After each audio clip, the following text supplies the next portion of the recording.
ធំមានភ្នំសនតុងខេត្តកំពង់ធំមានភ្នំសនតុងមានសម្បូរព្រៃកុងប្រាសាទដូនតាកំពង់ស្ពឺល្បាញល្បីមានទាំងភ្នំខ្នងផ្សាកំពង់ស្ពឺល្បាញល្បីមានទាំងភ្នំខ្នងផ្សាឆ្នេរកែសែនល្អអស្ចារ្យទេសចរត្រៀបត្រាហូរហើយ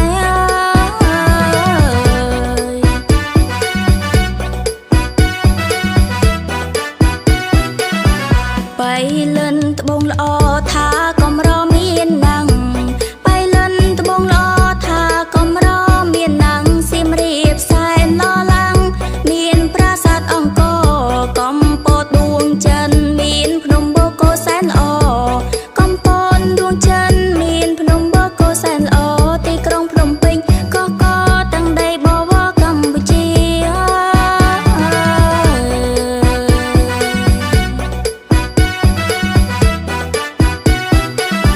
ស្ទឹងត្រែងព្រះវិហារគឺជាទីមនោរម្យស្ទឹងត្រែងព្រះវិហារគឺជាទីមនោរម្យមណ្ឌលគិរីសុខុមសម្បូរព្រៃភ្នំប្រឹងសាបាត់ដំបងល្អឆើតមានទាំងម្ហូបឆ្ងាញ់ពិសាបាត់ដំបងល្អឆើតមានទាំងម្ហូបឆ្ងាញ់ពិសាក៏កងបានទៅទស្សនាតាក់ទាញចិន្តាបងប្អូនប្រុងស្រី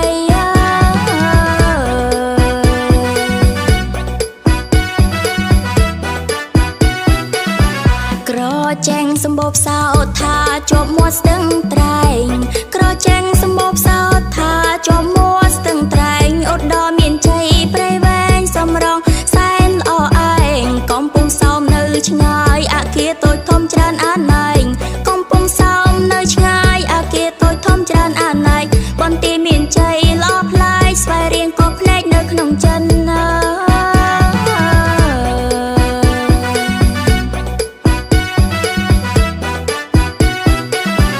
កំពង់ឆ្នាំងភ្នំកងរៃត្បូងឃ្មុំល្បីរឿងទាវទុំ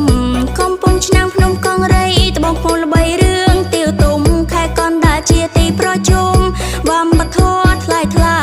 តាកែវល្អស្រង់មានភ្នំជីសូផងណាតាកែវល្អស្រង់មានភ្នំជីសូផងណារតនគិរីមានបញ្ញាសាសពីដូនតាមកយូរហើយ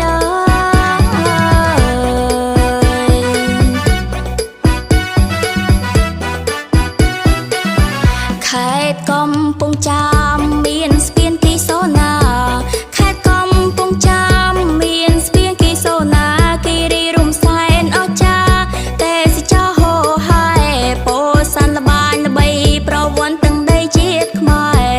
ពោធិ៍៍សាត់ល្បាញល្បីប្រវត្តិទាំងដីជាតិខ្មែរលោកតាឃ្លាំងមឿងពូកែយើងត្រូវតែដឹង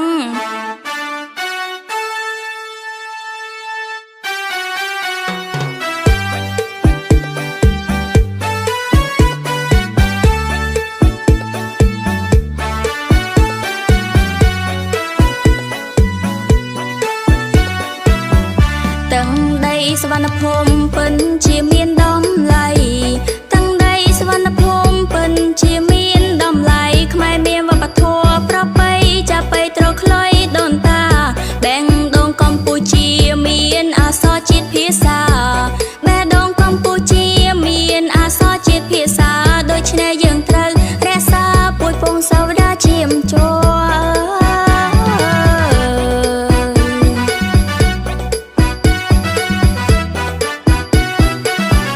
សម្បត្តិធនធានខ្មែរ